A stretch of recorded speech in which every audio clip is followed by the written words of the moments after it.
Hello everybody and welcome back to another episode of Loop Hero. So last time we beat the second boss. We got a crap load of resources. So what we were looking for were these orbs of expansion and we got lots of them. So right away we are just going to build ourselves another warehouse. So with these two warehouses, if we look at our supply, can have up to 30 deployable objects, which is pretty freaking awesome. Like it's pretty crazy the amount of items that we have now. And at this point we're actually it's kind of hard to, put everything in there. Like we have 9 more slots. Like 9. That's pretty crazy. Like we don't have any more blacksmith's hammers for like increased defense. We do have like, an old frying pan, a sturdy stool. Like these are obviously useful, but they don't kind of synergize with each other because after a certain point, they just kind of stop, relating to each other in the same way. It's like, is, 3 shoe nails really worth it? I'm not sure, but what else are we really going to pop in here, right? So that is kind of what I've been looking at. I'm not completely sure. 2 more slots. Guess probably a stool. Let's grab some vampirism. That looks good for now, but 30 slots. That feels really good. We do have enough to start upgrading some of these different buildings, but this would use that little growth piece. So actually we do have 3 orbs of growth. So we have enough for a forest, and I think we are going to still build the forest because the lumberjack needs more stuff to be, surrounding him, so we can get more wood each time. So now we will get 3 stable branches each time we go on an expedition and then come back. So that will be pretty good, and as this gets better, we can get up to 8 stable branches each time, which will give hopefully, and then we can go with more lumberjacks, which would allow us to get even more stable branches for the forests. So as you can see, you can just keep kind of building lumberjacks. So we could just pop another lumberjack down, maybe like there, and we'd get a bunch more. But I think we're gonna go a little more optimized with this. It would have actually been better maybe to place 3 here and then a lumberjack right here, so we could kind of, start doubling them up right away. But I guess that is just, we're just gonna have to deal with that. We could go with maybe getting more farms up, but I think we have 45 food supply. I'm not super concerned. What I am looking at is maybe crafting a few more different things. So we have 10 metamorphoses. We collected a lot of stable metal last time. We're actually kind of lowering our wood supply. Like it's getting harder and harder to come by like wood, just because our current runs don't include much wood generation. But I think that can be circumvented. I think we are probably going to be going for more wood very soon here. So what I'm actually going to do is we're going to make 1 new piece of furniture, a dinner table. Despite its name, you can also have breakfast and lunch on it. Should be cleared after every meal, or at least by the end of the day. 1 times loop HP for passing the campfire. So that could be definitely useful. I think we will also make some tools here. Forester's axe. An old but still reliable and sturdy tool. The ability to chop wood comes from the price of calluses on your hands. Every time the hero receives stable branches, he has a 10% chance of receiving more. That might be very good for some stuff I'm planning to do a little later in this episode. Another's Miner's Pick. Not super exciting. More pebbles. Pebbles seem to be pretty easy for us to come by, or at least we're not using too many of them. Another Forester's Axe. Okay. And, well, I think we are going to just craft another one.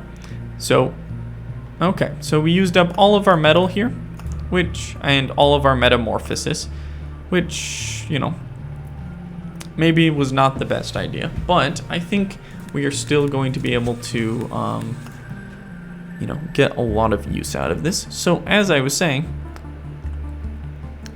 you know, how I was saying, there was a chance that, you know, the stuff we were picking up wasn't the most useful in the world. Well, it turns out that that was probably very true.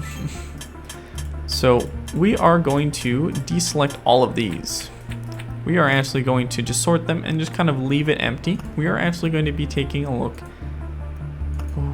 I would really like to take a look at chapter 3, but we are going to stick on chapter 2 for now. I want to beat it with, I think we're going to be going for a necromancer build here. Yes. So, looking through here, Ancestral Crypt I like more for the necromancer. The necromancer unlocking the arsenal is pretty nice, but I do like the Ancestral Crypt just more.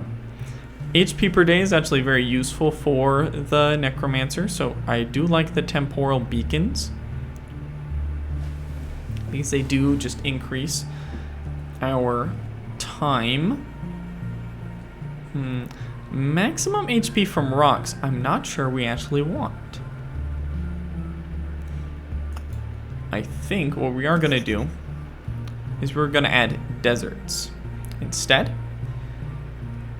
Because deserts can still be placed on the corners of treasuries, and I'm pretty sure placing meadows next to deserts will still cause them to bloom. So I think this will just be generally better.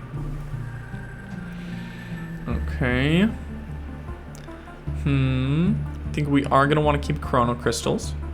Battlefields for more rare loot, I think, is going to be awesome. And also we want ghosts. Very much we want ghosts. I think we don't want spider cocoons. We would like vampire mansions, ghosts. We would also like cemeteries and groves. I think we're kind of going a little wide here. Maybe we don't want everything here. I do want to keep villages and wheat fields. Actually, we don't want wheat fields here because scarecrows are actually very bad.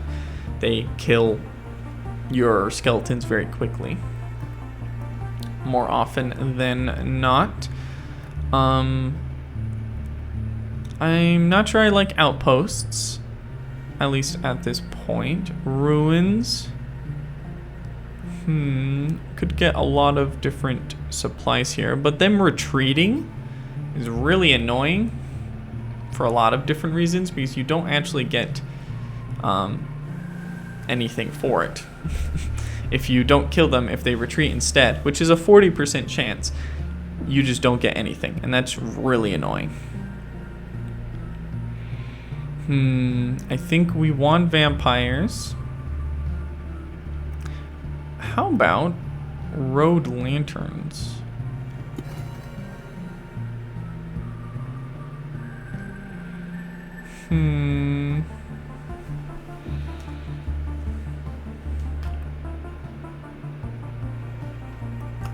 No, I'm not sure I like road lanterns. I do like vampires, temporal beacons, cemeteries. The groves, I guess, are okay. Yes, I think we are going to confirm this. Whoa. Okay. Okay, so with our supply, what do we want to do to make sure that our best chances against what we just faced kind of there, and the best chances of gaining the most amount of resources? I think we're definitely going to want the kitchen knife, because +1 base HP for every food item is pretty nice. As I said earlier, HP per day is extremely important for for the necromancer, so having that I think is going to be very convenient. Also, I think having the meat stew will kind of mitigate us not having the wheat fields in the same way. Cheese, because cheese, boop, boop. We definitely want all of our smoked hams to be here, and I think the garlic is going to be convenient.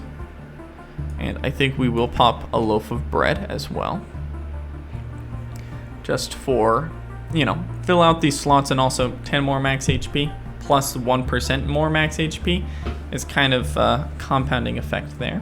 I think we want both of these jeweler's lenses. That's a 20% increased chance of finding rare items, which I think is going to be super duper convenient. I think we want to take less damage from vampires. That seems like a good idea in my opinion.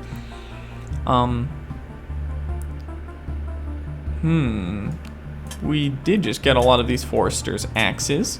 I think getting more stable branches, we're going to really want a lot of those. I think antique wardrobes are going to be stuff we want, at least some of. Max potions is going to really help us not die as quickly. Okay. We are going to be fighting rat wolves, so I think the Skinner's knife is going to be extremely useful. We are going to be fighting the undead, so I think we bring both of our silverware pieces.